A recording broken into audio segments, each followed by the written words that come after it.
गांव असावटी में सरपंच करण पहलवान द्वारा गांव के खुशहाली के लिए भागवत सप्ताह के समापन के अवसर पर एक हवन यज्ञ कराया गया। साथ ही साथ भंडारे का भी आयोजन किया गया, जिसमें हजारों श्रद्धालुओं ने प्रसाद ग्रहण किया। सरपंच साहब, किस प्रकार का आयोजन गांव असावटी में आपने किया? ये आयोजन क्या, ये तो जो आत्मा है, जो दिल है, जो दिल की तमन्ना है, ये हर साल हर महीने जाग उठती हैं। कोई ना कोई एक धर्मात्मा का काम होता रहता है और मेरा भी दिल और मन कहता है कि मेरे गांव में इस पुण्य से, इस यज्ञ से, इस हवन से, इस पुण्य से, कि गांव में नहीं, क्षेत्र ही नहीं, स्टेट ही नहीं, ये पूरे देश में शांति पहुंचाता है। और मैं भी ये चाहता हूं कि एक हवन से पूरे देश तक शांति पहुंचे। तो सरपंच साहब, आप तो इस प्रकार के धार्मिक आयोजन और धार्मिक कार्य करते रहते हैं, तो इन धार्मिक कार्यों को करने का जो फल होता है वो किस प्रकार से प्राप्त होता है? मैं तो ये कहता हूँ कि जितना धार्मिक काम मैं जनता की आशीर्वाद से करता हूँ, गांव असावटी की भाइयों के आशीर्वाद से करता हूँ, माँ बहन बेटियों के आशीर्वाद से करता हूँ, मुझसे ज़्यादा कौन जाने। मेरा दिल ऐसा करता है कि अपने परिवार को छोड़ गए इस जनता के परिवार के बीच में जा घुस जा, क्योंकि इसी में है जो कुछ है, इनके चरणों में है जो कुछ है, ठाकुर जी के चरणों में जो कुछ है, ऊपरले वाले के चरणों में जो कुछ है। अगर कोई माने तो सब कुछ है, ना माने तो कुछ भी ना है। मगर मेरा देह मानता है कि इससे बढ़िया कहीं दुनिया में नहीं है। कि राजनीति तो लोग करते हैं स्वार्थ के लिए, मैं जीता हूँ जनता के लिए, मैं भजन करता हूँ जनता के लिए, मैं त्याग करता हूँ जनता के लिए, और मैं कोई खुशियाँ पैदा करता हूँ तो जनता के लिए। और जनता ही मेरे भगवान है, जनता ही मेरे सब कुछ है। उनकी चरणों की मट्टी को लेके मैं अपनी तिलक से लगाता हूँ तो समझो स्वयं मेरे भगवान सामने खड़े। अपने क्षेत्रवासियों से कुछ कहना चाहेंगे सर? मैं क्षेत्रवासियों से ये कहना चाहता हूँ कि करण जैसे समाज सेवी का जैसे मन हो जाए, ऐसा साल में एक बार हवन हो जाए बड़ा, जैसे आज यज्ञ हुआ है, बहुत बड़ा यज्ञ हुआ। आज जिंदगी जीवन में पहली बार हमने अपने स्वामी जी के आशीर्वाद से, गुरु जी के आशीर्वाद से, रोहतक से आए हुए हैं, बड़े इंटेलिजेंट, बड़े दिमागदार, बड़े तपस्वी हैं। आज मेरी गांव की पवित्र जगह पर एक ऐसा यज्ञ किया है जो मेरे गांव का उद्धार और इसके सारे से मेरे क्षेत्र का उद्धार, और क्षेत्र के सारे से पूरे हरियाणा का उद्धार, और हरियाणा के सारे से पूरे देश का उद्धार। और जब एक छोटे से उद्धार करते हैं ना तो बड़े तक आवाज़ पहुँचती है, और जब बड़े तक आवाज़ पहुँचती है तो भगवान तक पहुँचती है। और भगवान से यही दुआ करता हूँ, परमपिता परमात्मा से, कि मेरे गांव को, मेरे घर घर को खुशहाली पैदा करे, तुलसी के पेड़ की तरह पानी देता रहे, और अच्छे रास्ते पर सब युवा चलते रहे, अनाप शनाप दारूबाजी नशाबाजी से बचते रहे। मैंने भी एक बिल्कुल प्रण ले लिया है कि अपने गुरु जी के सामने खड़े होकर मैं कभी कोई नशा नहीं करूँगा, और नशा के अधीन होऊंगा, ना नशा के पास जाऊँगा। देखिए, धार्मिक काम करने का उद्देश्य सर्वप्रथम तो ये है कि हम अपनी संस्कृति से जुड़े रहे और अपनी संस्कृति से दूर न जाए। और सनातन धर्म एक ऐसा धर्म है जो कि पूर्ण रूप विज्ञान से जुड़ा हुआ है।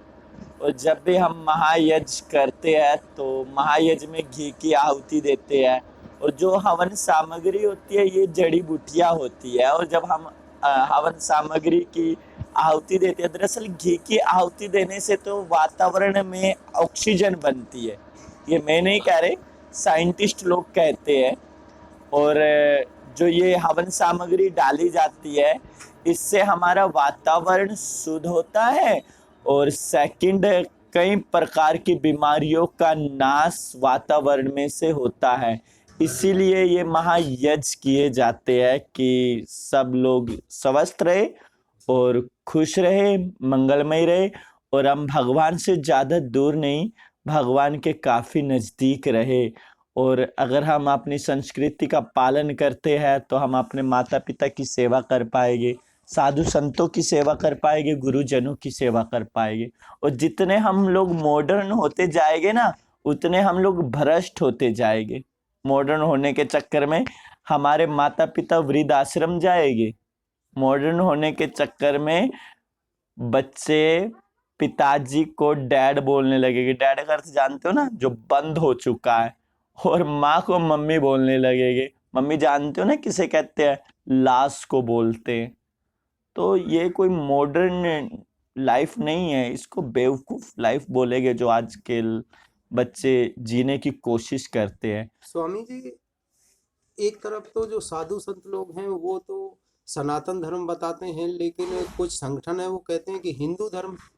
देखिए, हिंदू, मुस्लिम, सिख, ईसाई, इन सब को शायद मैं नहीं जानती। मैं अगर कोई धर्म जानती हूँ तो प्रेम जानती हूँ, क्योंकि मैं एक संत हूँ और एक नर भी हूँ। नर होते हुए भी मैं एक सखी संप्रदाय से हूँ और मैं कान्हा जी की प्रेमिका हूँ। तो मेरे कान्हा जी सब कुछ प्रेम ही सिखाते हैं और सनातन धर्म से मैं हमेशा जुड़ी रहूँगी और इसका हमेशा पालन करूँगी। ये मेरा प्रथम धर्म यही है। तो सनातन धर्म जो है वो हमें क्या सिखाता है? सनातन धर्म हमें क्या सिखाता है? सनातन धर्म तो हमें बहुत कुछ सिखाता है श्रीमान। सनातन धर्म ही तो सिखाता है कि भगवान से पहले माता और पिता की पूजा करो। ये किसी और धर्म में नहीं सिखाया जाता। सनातन धर्म ही सिखाता है कि हमें एक पहली रोटी गौ माता की और आखिरी रोटी कुत्ते की, अर्थात चींटियों को भी भोजन देना सीखो। ये सनातन धर्म ही सिखाता है। सनातन धर्म ही सिखाता है कि जिसका पेट खाली है उसका पेट भरो, दान करो, धर्म करो, सत्य का पालन करो, हर जीव की रक्षा करो, हर जीव से प्रेम करो, मांस मीट मदिरा से दूर रहो, है ना? तो सनातन धर्म तो बहुत कुछ सिखाता है। तो सनातन धर्म का ही अंग है क्या जो यज्ञ है, हवन है, ये सनातन धर्म के अंग है? बिल्कुल श्रीमान। पहले भी हमारे ऋषि महायज्ञ करते थे और काफ़ी ऐसी प्रक्रिया करते थे। दरअसल ये यज्ञ अगर देखा जाए तो साइंटिफिक कारण है इन यज्ञों का, कि काफ़ी सारी बीमारियां समाप्त हो जाए और हमारा वातावरण शुद्ध रहे और वातावरण में ऑक्सीजन की मात्रा पूरी हो। आपकी जो संस्था है जिससे आप जुड़े हुए हैं वो किस तरह से फ्री में इन हवन यज्ञ या इनका आयोजन किस तरह से करते हैं? देखिए, विकास कुमार ने, जो कि रहने वाला है, और गुलशन, इन दो बच्चों ने एक संस्था बनाई है और उस संस्था से मैं भी जुड़ी हुई हूँ लगभग, हरे कृष्ण जागृति संस्थान। और हरे कृष्ण जागृति संस्थान का यही एक उद्देश्य है कि वो गांव-गांव जाकर भागवत करे, भागवत कथा का प्रचार करे, सनातन धर्म का प्रचार करे। और किसी के पास अगर धन नहीं है, पैसे नहीं है, तो वो सिर्फ मात्र एक जगह दे, एक स्थान दे, तो मात्र स्थान देने से भी ये लोग वहाँ पर भागवत कथा कर देंगे। लेकिन हम इस गांव में कथा करने के लिए आए। इस गांव ने बड़ा साथ दिया, खासकर कि इस गांव के सरपंच ने हमारा बहुत साथ दिया, जो कि यहाँ के राजा है। उसने बड़ा साथ दिया, बड़ा सहयोग दिया और पूर्ण रूप से टाइम दिया। बहुत भक्ति और भाव के व्यक्ति है बेचारे। पूरा गांव अच्छा है, सरपंच के साथ साथ ऐसा नहीं है, पूरा गांव ही अच्छा है। पूरे गांव ने बड़ा अच्छा सहयोग हमारा दिया है। धन्यवाद स्वामी जी, हरे कृष्णा। सर, किस प्रकार का आयोजन आज असावटी में किया गया और ऐसे जो धार्मिक कार्य हैं उनके करने से किस प्रकार से एक तरह से जो समाज में जो वातावरण है वो स्वच्छ होता है? गांव असावटी के सरपंच हैं करण पहलवान, कई बार हमने देखा बहुत धार्मिक प्रवृत्ति के व्यक्ति हैं। कोई भी अवसर जो हमारी पौराणिक मान्यताओं से जुड़ा हुआ है वो ये नहीं जाने देते। आज भी एक बहुत ही सुंदर, अपने व्यास जी की देखरेख में एक बहुत ही सुंदर यज्ञ का आयोजन हुआ। उसके समापन के अवसर पर पहुंचने का हमें भी सौभाग्य मिला। और जैसा अभी आदरणीय व्यास जी ने बताया कि तमाम वैज्ञानिक संस्थाएं पूरी दुनिया भर की इसको प्रमाणित कर चुकी हैं कि इस प्रकार के आयोजनों का कितना महत्व हमारे पर्यावरण के लिए है।